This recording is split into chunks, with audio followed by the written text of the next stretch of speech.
Welcome to the 2015 National Family and Community Engagement Conference. We're so happy to see you.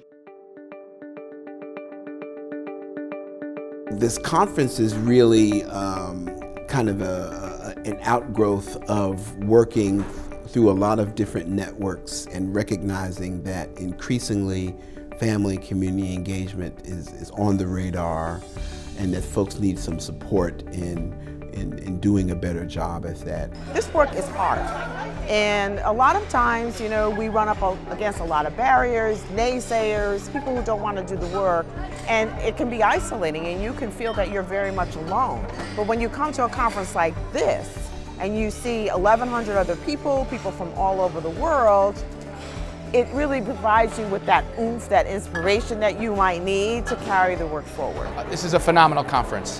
The energy at this conference is unbelievable.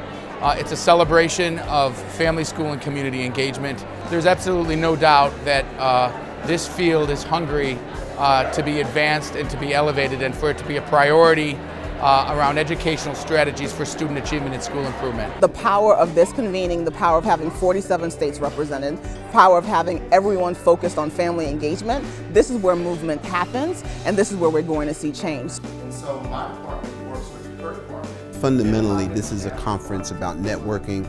It's a conference about sharing best practice.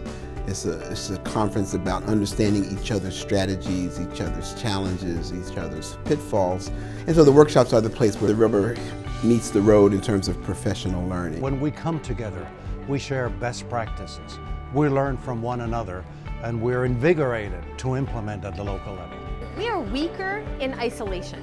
To start sharing ideas, and here's how we made parent engagement real in our school, and here's how we worked with our teachers and our community, and here's how we went door to door learning what the real barriers to access to preschool were in our community, and here's what we found that breaks down that isolation, and it makes us so much more powerful. But I'm going to push you and push everybody else. What are you going to do to make sure it's not a fleeting concept? The plenaries, are the opportunities to drive key themes home for the entire conference. We had a student leader, we had a state leader, we had an early childhood leader who happens to be the governor's wife. We had a dynamic parent leader with a powerful story that took us to church. Wheelchair bound, I got up. I've been to Washington meeting legislators and presidents. Thank God for a second chance.